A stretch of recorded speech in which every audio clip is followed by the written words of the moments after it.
La gardienne de la fissure dans l'univers. La femme qui voit loin était assise dans l'obscurité de la grotte, scrutant une eau aussi sombre que l'encre au fond de son bol de médecine noircie. La lumière du feu qui vacillait lançait des vagues de lumière à la surface de l'eau. Elle se sentait captivée par son propre reflet. Ses yeux se miraient dans des puits sans fond et l'eau semblait s'ouvrir, révélant un autre niveau d'espace d'une profondeur insondable. Dans cette immensité couleur indigo qui émergeait de l'eau silencieuse, les étoiles apparurent, lui permettant de faire voyager son esprit à travers l'univers qui se révélait sous ses yeux. Elle voyagea à l'intérieur de son oranda, revêtue de son essence spirituelle, allant dans le monde à l'intérieur des mondes qui s'ouvraient pour qu'elle les découvre. Le passage de planètes, d'étoiles, comètes, tourbillons d'énergie et autres corps célestes la fit se sentir une avec la création. Elle pouvait voir le mouvement du souffle du grand mystère, de nouveaux mondes s'exhaler dans le vide de l'espace immense. Elle continua à voyager, percevant chacune des merveilles du bol de médecine étoilé du ciel de la nuit. Elle dépassa des myriades de feux de camp, blottis les uns contre les autres pour former une grande arche de part et d'autre de la nation du ciel. Elle observa la forme des esprits des ancêtres, qui tenaient conseil autour des feux de camp qu'étaient les étoiles. Elle les vit quand ils la saluèrent au passage en agitant les mains. Les esprits de certains guerriers firent route avec elle sur leurs fantomatiques chevaux blancs, l'accompagnant d'un feu jusqu'au suivant, et d'autres l'escortèrent en courant sur les vents. La femme qui voit loin s'imprégnait de chacune des apparitions nouvelles dans son champ de vision. Des planètes traversaient l'étendue de l'espace à la lumière d'un millier de soleils. De radieuses couleurs, aux multiples nuances, s'élançaient dans le sillage des corps célestes, et c'était un régal pour les yeux. La mère de clan pouvait voir dans le lointain ce qui semblait être un orage d'éclairs. Dans le vide couleur de mur, des bâtons de feu semblaient crépiter les uns sur les autres, comme les lumières d'une bataille, l'attirant toujours plus près de leur explosion syncopée et de leur jaillissement en zigzag dans le silence. Au milieu du cercle de ces danseurs de feu s'éleva une vision. Une fissure se dessinait, immobile, au milieu des éclairs de lumière, entraînant son attention au centre de ces forces brutes, au cœur des forces créatrices qui déployaient leur danse devant elle. Elle entendit la voix de la terre-mère. « Toi qui vois loin, ce que tu vois là est le feu sacré de la création. Aie confiance, suis le mouvement, vois et connais ce qui est là. La fissure dans l'univers recèle la porte d'or de l'illumination qui mène à tous les autres niveaux de conscience. Tu as voyagé dans l'immensité des mondes à l'intérieur de ta propre essence spirituelle, de ton oranda. Les mondes à l'intérieur des mondes, qui constituent l'espace sacré de ton propre être, attendent que tu les découvres.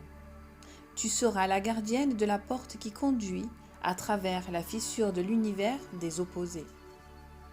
Par l'exploration de l'oranda, chaque membre de la tribu humaine va découvrir et reconquérir sa faculté de voir la vérité du un. La voix s'évanouit et la femme qui voit loin voyagea plus loin dans la fissure, s'avançant dans la danse explosive du feu sacré devant elle. Elle ne sentit aucune brûlure. Sa forme spirituelle traversa l'embrasement et parvint à l'abîme hors du temps, à l'intérieur de la fissure de l'univers. La porte d'or apparut là, réfléchissant son aveuglante lumière d'or. Les rayons de lumière qui émanaient de cette forme spirituelle éclairaient l'obscurité du plus profond du gouffre intérieur de la fissure. Elle attendit que la porte d'or s'avance et se pose devant elle. La voix de la terre-mère parla doucement à son cœur. « Fille de mon esprit, tu te tiendras ici désormais pour montrer aux autres comment voir la vérité à l'intérieur d'eux-mêmes et à l'intérieur de toute chose. Pour grandir au-delà des limites humaines, tous les enfants de la terre doivent faire face à leurs limitations et hésitations. Ils viendront à toi et ils verront la vérité en eux-mêmes, à travers ton regard sans limite. Ils ont la volonté d'abandonner leurs illusions. Ils passeront à travers la porte d'or pour accéder à leur prochain niveau de compréhension. S'ils ont peur de leur propre potentiel, ils retourneront à la place en eux où ils se sentent réconfortés, jusqu'à ce qu'ils soient prêts à grandir. Voir la vérité, toute la vérité de l'immensité de l'Oranda, et la vérité de tous les mondes qui existent à l'intérieur de la force créatrice de cette essence spirituelle, est un art qui peut nous submerger. Il faut de nombreux cycles sur la roue de la vie avant que le niveau où l'on voit la vérité soit atteint. Beaucoup viendront, beaucoup s'en retourneront, et beaucoup hésiteront puis franchiront la porte d'or. Mais tu dois la tenir ouverte pour ceux qui ont le courage de voir. La femme qui voit loin comprit les paroles que lui disait la terre-mère, et elle chérit le rôle qui lui était donné. Quand elle franchit la porte d'or, la lumière éblouissante de la totale vérité vint illuminer chaque partie de son essence spirituelle. Elle vit tout le potentiel existant dans la création qu'elle laissa s'imprimer dans son cœur de façon indélébile. Lorsque la mère de clan revint en conscience dans son corps, le caractère hors du temps de son voyage cessa. Des centaines de cycles lunaires s'étaient écoulés pendant ce temps du rite de passage final de la femme qui voit loin. Ce temps passé à découvrir la vérité contenue dans les mondes à l'intérieur des mondes. Dans son bol de médecine, l'eau s'était évaporée. Les cendres de son feu étaient retournées à la terre du sol de la grotte. Le ruissellement de l'eau acide sur la roche avait créé de nouvelles concrétions, mais son corps, toujours jeune, n'avait pas changé. Elle était revenue de la fissure dans l'univers, prête à servir ses enfants humains en leur enseignant à voir la vérité. La femme qui voit loin réalisa que sa faculté à voir la vérité aurait besoin de s'affiner par petites touches pour s'adapter aux capacités individuelles de ses enfants humains. Elle fut reconnaissante d'avoir appris à voir la vérité à travers les yeux des autres. Ce talent de considérer les choses avec le regard d'un autre lui donnait la faculté de reproduire chaque niveau d'observation de la vérité sans accabler la personne. Elle savait montrer aux enfants humains les illusions qui se trouvaient sur leur chemin, en les guidant doucement à travers chaque cycle de croissance et de transformation. La femme qui voit loin comprit l'importance de ne jamais manquer une étape sur la grande roue de médecine de la vie. Certains vont essayer d'aller trop vite et vont y brûler leur corps humain. D'autres vont laisser la peur les tenir à l'écart de leur avancée naturelle, mais celle qui voit loin vit la vérité dans la compassion et elle fut désireuse de prendre soin de chaque être à deux jambes à travers son processus d'évolution spirituelle. Le grand mystère n'avait pas à être résolu. Et ce même mystère, présent dans toutes les parties de la création, permettait que la beauté de chaque forme de vie se manifeste en son temps. La femme qui voit loin avait l'intention d'aider les autres à observer les leçons évidentes qu'offrait le monde de la nature pour qu'ils appliquent ces vérités à eux-mêmes. Les animaux pouvaient montrer aux deux jambes à se servir de leur corps physique et de leurs caractéristiques personnelles pour survivre et gagner en longévité. Il serait alors possible de montrer à ces deux jambes comment maîtriser la force de vie dans le corps, en leur faisant découvrir les forces créatives des éléments de la nature qui constituent véritablement leur forme humaine. Grâce à la découverte de ces vérités, l'humanité pourrait saisir la vaste représentation qui lui est proposée en esprit. Les humains en viendraient à comprendre que toutes choses, y compris eux-mêmes, sont porteuses de formes spirituelles. Après avoir appris les leçons de la force de vie, la tribu humaine pourrait apprendre à entrer dans la tranquillité pour découvrir les secrets de l'esprit et les potentialités qui résident dans l'exploration des mondes non tangibles. À travers la nature, ils auraient accès à toutes les leçons du domaine spirituel. Les esprits de toutes les formes de vie dans la nature étaient prêts et désireux de devenir les enseignants des deux jambes qui cherchaient à être guidés. Les mondes des vérités qui se manifestaient dans chacun des cercles reliant des êtres mèneraient à l'expérience de nouvelles roues de médecine dans les mondes à l'intérieur des mondes. La femme qui voit loin pouvait voir les schémas d'évolution spirituelle qui s'élargissaient en spirale pour créer le futur probable de la tribu humaine. Son cœur fut réjoui de sentir comment son rôle dans l'évolution de la tribu terrestre pourrait aider le potentiel de ses enfants humains et de toutes les formes de vie à grandir. Voir la vérité est un don en constante évolution qui amène de nouvelles compréhensions du grand mystère ainsi que de la façon dont tout est en perpétuelle croissance et transformation au sein de la source originelle. La femme qui voit loin passa de nombreux hivers à redécouvrir les miracles de la vie sur la mère planète.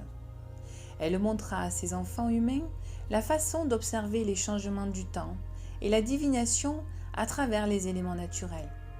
Elle leur indiqua la manière de lire dans les figures du peuple des nuages et comment comprendre les messages qui leur étaient présentés dans leur vie. Elle enseigna à ses enfants humains la lecture des dons de la force de vie qui se rencontrent partout dans la nature comme autant de signes pour les guider sur le chemin sacré qui leur est propre.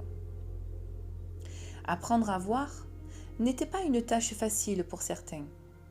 Ces deux jambes bornées prétendaient que, s'ils ne pouvaient pas voir la vérité entière d'un seul coup d'œil, c'est parce que la vérité n'était pas là. La femme qui voit loin ne se souciait pas du fait que certains humains se montraient désireux de voir et d'autres pas.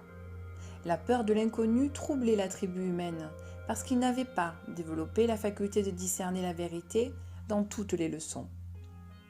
Dans sa profonde compassion, la femme qui voit loin prenait soin de ceux qui avaient peur et les guidait doucement à travers un grand nombre d'étapes de guérison qui leur permettaient de lâcher leur peur en ne regardant pas plus loin qu'ils étaient prêts à voir.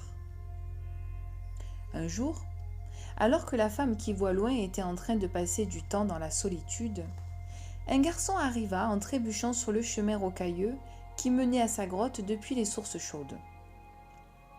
Portant dans ses bras fatigués le corps meurtri et inerte de sa sœur, il lui expliqua que sa sœur avait été violée, battue et laissée pour morte par des chasseurs nomades.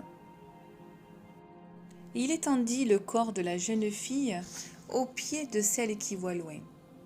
Il voulait savoir s'il y avait une chance que sa sœur revienne de la terre éternelle. Ses yeux de la jeune fille étaient fixés et ne regardaient plus rien. Une grimace de terreur barrait ses mâchoires comme glacées. Elle avait 14 hivers passés, mais il était douteux qu'elle passe encore la journée. Elle n'avait ni parlé ni mangé, elle n'avait rien bu et n'avait pas bougé depuis qu'il l'avait trouvée. Il avait voyagé pendant 3 jours et 3 nuits pour apporter la jeune fille à la femme qui voit loin, son dernier espoir. Celle-ci cacha ce qu'elle ressentait pour pouvoir l'examiner. La mère de clan dut passer outre sa colère et le sentiment d'avoir le cœur brisé pour voir si l'esprit de la jeune fille avait été détruit pour toujours. La lumière de la flamme éternelle, toute faible à l'intérieur de l'oranda de la jeune fille, vacillait et crépitait à chaque fois que le garçon s'adressait à elle. La femme qui voit loin travailla à ce que la jeune fille, qui s'appelait Lumière d'étoile, ne perde pas contact avec la vie. Elle craignait que l'esprit de lumière d'étoile ne passe à travers la fissure de l'univers en oubliant qui elle était et qu'elle se trouve aérée dans la terre éternelle sans espoir de retour. Le frère de lumière d'étoile, Petit Aigle, suivit les instructions de la mère de clan. Il rassembla les coupes en pierre de lave qui servaient de lampes, remplit chacune d'herbes sèches plongées dans de la sève de pain fondu, et plaça les bols tout autour des sources chaudes qui bouillonnaient à l'arrière des grottes que la femme qui voit loin appelait sa maison. Petit Aigle travaillait vite, faisaient flamber le feu, allumaient les lampes. Ensemble, ils portèrent une lumière d'étoile dans l'eau, soutenant son corps de sorte qu'il flotte dans leurs bras. La femme qui voit loin chanta pour l'esprit de lumière d'étoile. Le corps de la jeune fille se libérait peu à peu de toutes ses agressions, tandis qu'il flottait dans les eaux chaudes et minéralisées qui stimulaient dans son ventre le sentiment de sécurité.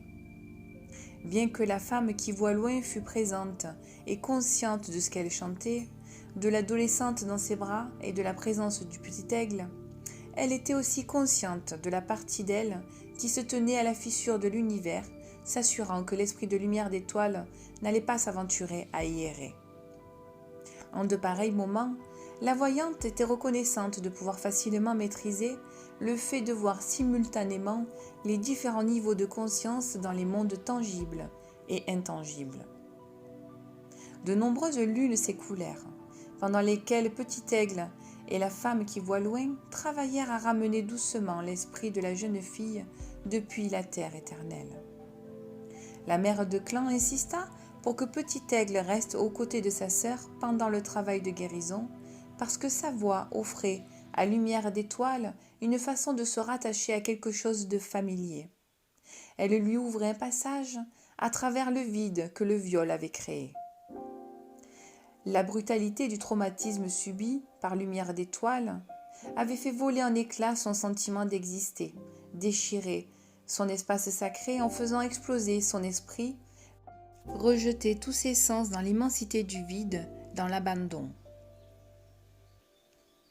Au cœur d'une telle obscurité, sans une essence spirituelle intacte, les liens de lumière d'étoile au monde tangible et les chances de récupérer son corps et son esprit étaient minimes.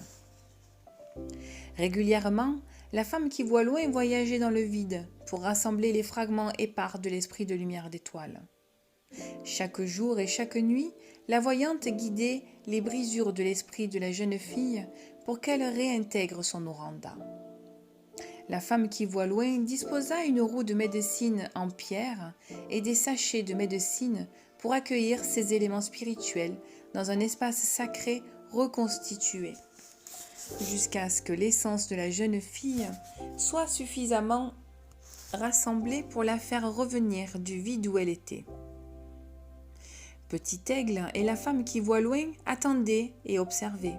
Ils parlaient et chantaient à lumière d'étoile. Puis, ils rendaient grâce en voyant leur amour au grand mystère chaque fois qu'un minuscule progrès était accompli. Enfin, l'aube se leva, du jour où les yeux de lumière d'étoile perdirent leur fixité vitreuse et s'animèrent d'une flamme de reconnaissance lorsque son grand frère lui dit bonjour. Cela faisait quelque temps qu'elle mangeait et buvait, mais sans la moindre conscience d'elle-même ni de ceux qui veillaient à ses besoins. La femme qui voit loin réalisa que le processus de guérison allait continuer pendant de nombreuses lunes. Mais à présent, ils avaient surmonté le danger de voir partir l'esprit de lumière d'étoile. Peu à peu, lumière d'étoile commença à faire confiance à la femme qui voit loin. La mère de clan lui fit passer une multitude d'étapes de guérison pour la ramener sur le chemin de l'unité. Elle apprit ainsi à prendre soin d'elle et de son hygiène, à se nourrir, à parler de ses sentiments, à marcher dans la nature et à se sentir en sécurité. Elle s'enracina fermement dans le monde tangible de la vie en famille. Le rire montait aux lèvres de lumière d'étoile quand elle partageait les pitreries de Petit Aigle, s'amusant du match nul dont il avait été témoin dans le vallon, entre l'ours et l'abeille. La médecine du passage des lunes avait agi en permettant à lumière d'étoile de profiter du quotidien joyeux de la vie de la femme qui voit loin. Petit Aigle et lumière d'étoile, n'ayant plus de parents, restèrent auprès de la femme qui voit loin pendant de nombreuses saisons. De temps en temps, d'autres humains venaient solliciter la sagesse de la mère de clan. Ils parcouraient de grandes distances pour entendre ce que la femme qui voit loin avait à dire. Le jour vint où il fut temps pour Petit Aigle de partir, puisqu'il avait trouvé une compagne dans un des groupes des deux jambes venus leur rendre visite.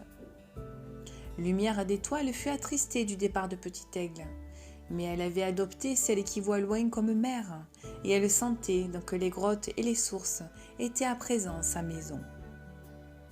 Petit Aigle et sa compagne promirent qu'ils reviendraient rendre visite aux deux femmes qui faisaient partie de leur famille. Lumière d'étoile, n'ayant aucun désir de vivre avec un compagnon ou d'avoir des enfants, avait décidé de se former auprès de la femme qui voit loin pour développer ses capacités naturelles de voyante et de rêveuse. Après le départ de Petit Aigle, Lumière d'étoile commença très sérieusement son entraînement. La femme qui voit loin mit à l'épreuve sa fille adoptive au cours de leur marche de médecine, en demandant à la jeune fille de fermer les yeux de temps en temps et de décrire en détail tout ce qu'elle avait vu durant les moments précédents.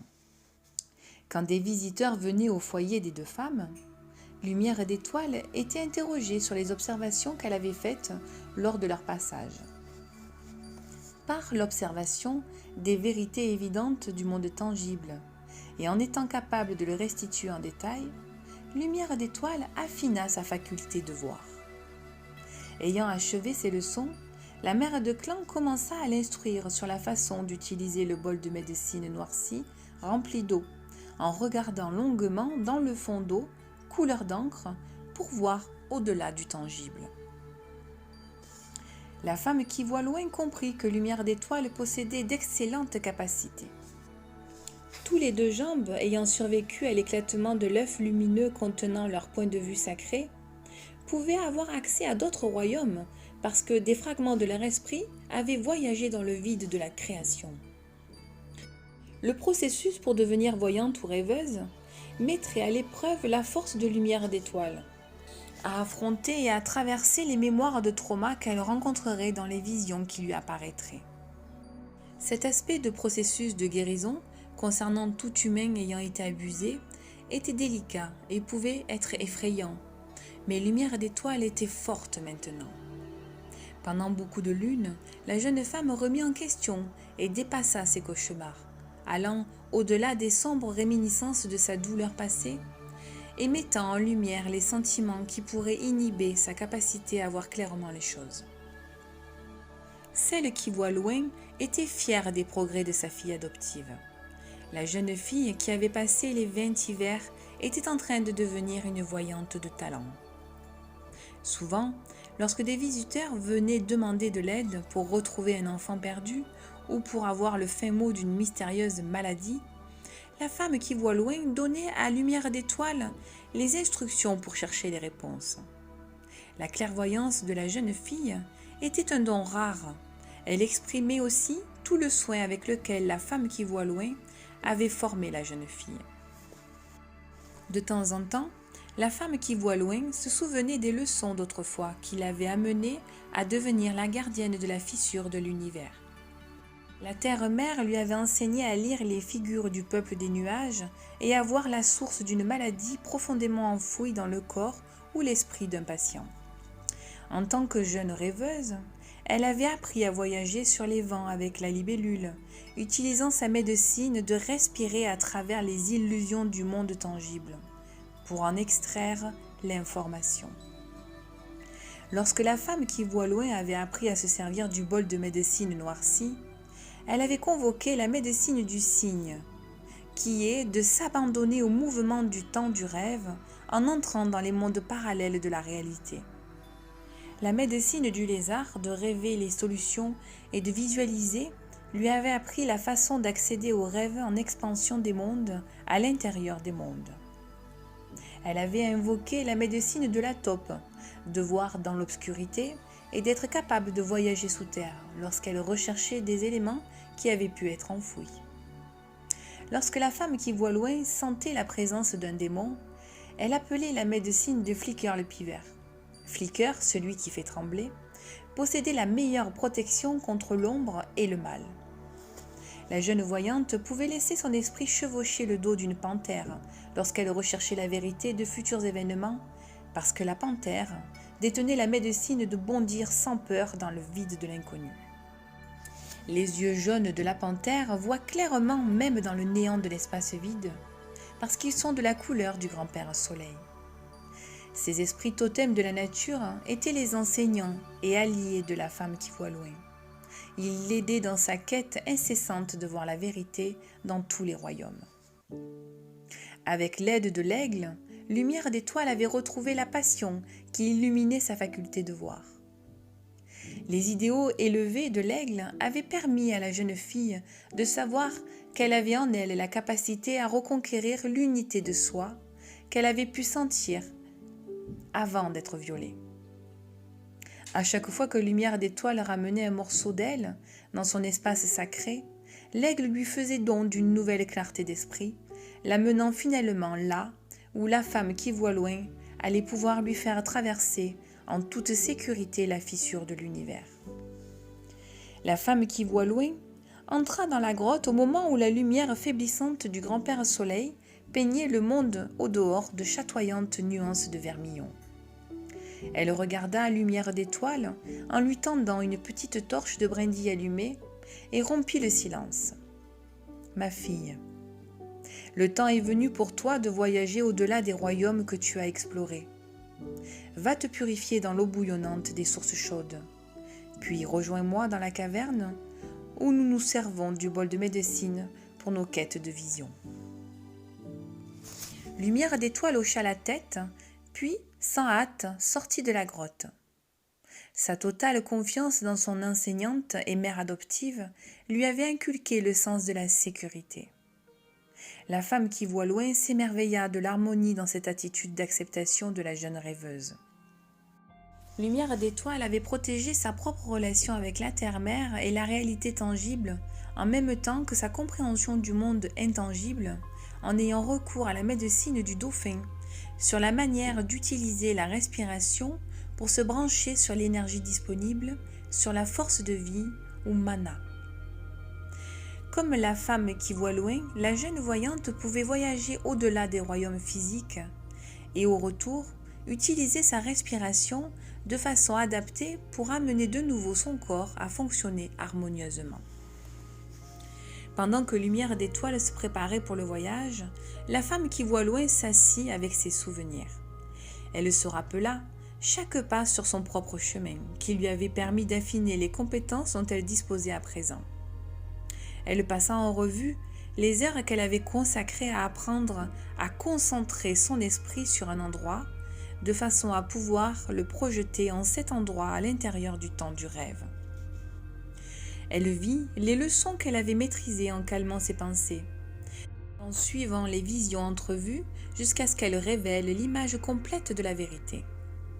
Elle se souvint de ses frustrations et de ses triomphes tout au long du chemin ardu pour devenir voyante, jusqu'à ce qu'elle ait en elle un sentiment d'accomplissement. Elle aussi allait réaliser une complétude lors de la traversée de Lumière d'Étoile. La femme qui voit loin se remémora les paroles d'encouragement de la terre-mère lorsqu'elle avait appris à maîtriser les dons qui lui avaient été donnés. La terre-mère l'avait bénie en lui transmettant cette médecine de voir la vérité. À présent, la femme qui voit loin était responsable de l'attribution de ce même don à tous ceux de la tribu humaine. Si Lumière d'Étoile réussissait à passer à travers la fissure de l'univers, l'ultime rite de passage de la femme qui voit loin serait achevé. La mère de clan saurait qu'elle avait impeccablement formé une autre femme, qui serait alors responsable de transmettre cette médecine à d'autres. Le soin, la patience, la tendresse avec laquelle la femme qui voit loin avait guidé Lumière d'Étoile pour l'aider à développer ses aptitudes apporterait de la gloire à la tribu humaine. Le succès de Lumière d'Étoile serait le signe que le cercle d'expérience de la femme qui voit loin était accompli et que la médecine de la voyance et du rêve serait en tout temps disponible pour l'humanité. La femme qui voit loin était prête à faire face au futur, ayant revu le passé et l'ayant libéré pour voir la vérité d'ici et maintenant. Elle se dressa et marcha avec une détermination silencieuse dans la caverne géante jusqu'à l'endroit où le cycle suivant sur son chemin sacré lui serait révélé. Les deux femmes s'assirent dans la caverne des visions, au fond du bol de médecine noirci. La surface de l'eau était éclairée par les lueurs de la torche allumée. Lumière d'étoile voyagerait seule, mais la femme qui voit loin l'observerait ses efforts en utilisant ses dons de voyante. Lumière d'étoile fit fusionner sa conscience avec l'eau et le feu qu'elle voyait dans le bol de médecine, en se concentrant sans ciller.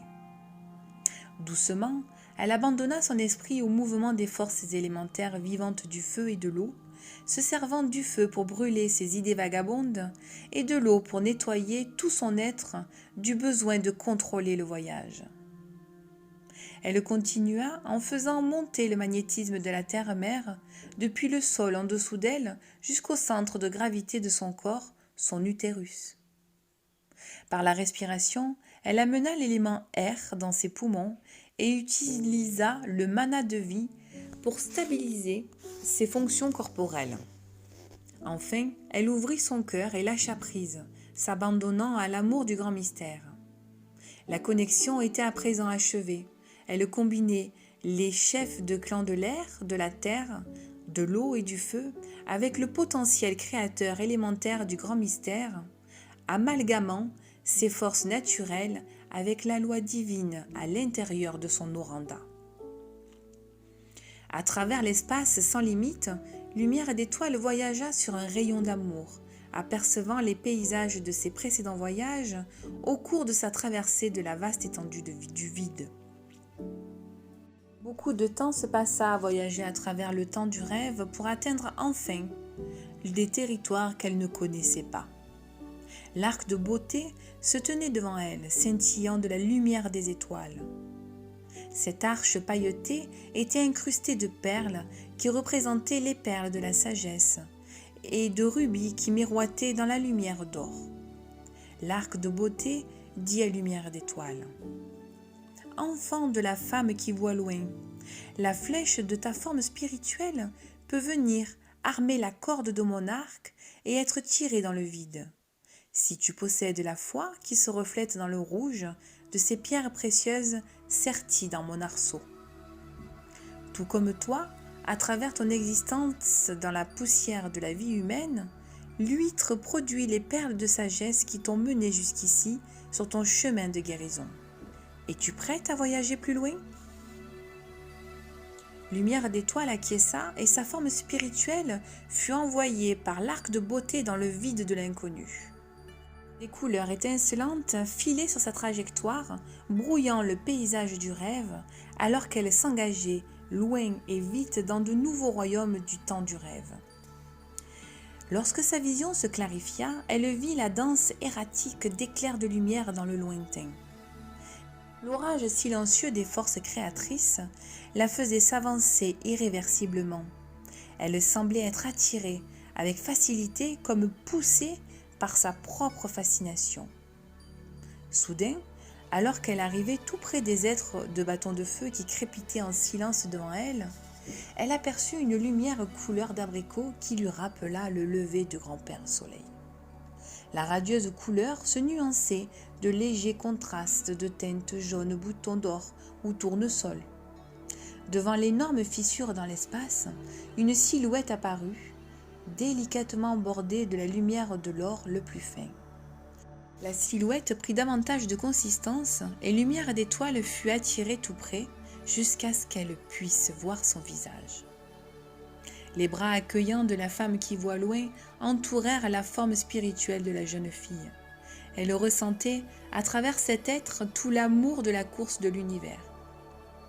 Ensemble, elles observèrent la porte d'or de l'illumination qui apparaissait, émergeant de la fissure de l'univers. La femme qui voit loin s'écarta pour examiner sa fille, les yeux emplis de compassion. Une lumière aveuglante apparut à l'intérieur de la forme spirituelle de Lumière d'étoile, à l'endroit du cœur dans son corps d'humain. L'éternelle flamme d'amour flamboyait passionnément d'être vivante au cœur du corps de rêve de la jeune fille, manifestant qu'elle avait pardonné à ceux qui l'avaient blessée et qu'elle avait vu la vérité sur la façon dont cette douleur lui avait servi en lui ouvrant les dons qu'elle possédait à présent. Elle était devenue une guérisseuse qui avait été guérie ayant traversé la nuit noire de l'âme pour restaurer l'amour. Son lien au Créateur et à toutes les vies était total. Lumière d'étoile fit un signe de tête à sa mère et laissa la lumière d'amour qui jaillissait de son cœur la porter à travers la fissure de l'univers. Les visions que chaque humain rencontre de l'autre côté de la porte d'or, en franchissant la fissure de l'univers, sont des reflets de la joie qui existe au-delà des illusions de nos douleurs physiques. Dans cet autre monde, il nous est montré comment utiliser l'énergie qui nous a servi auparavant à nous soigner nous-mêmes pour faire l'expérience de la joie de la vie humaine. Les mondes, à l'intérieur des mondes, sont ouverts pour tous les êtres à deux jambes qui choisissent d'aller au-delà de la souffrance et qui limitent notre faculté de voir la vérité. La femme qui voit loin se tient pour toujours à la fissure de l'univers, gardant la porte d'or de l'illumination ouverte pour ceux qui ont des oreilles pour entendre, des yeux pour voir et un cœur pour comprendre.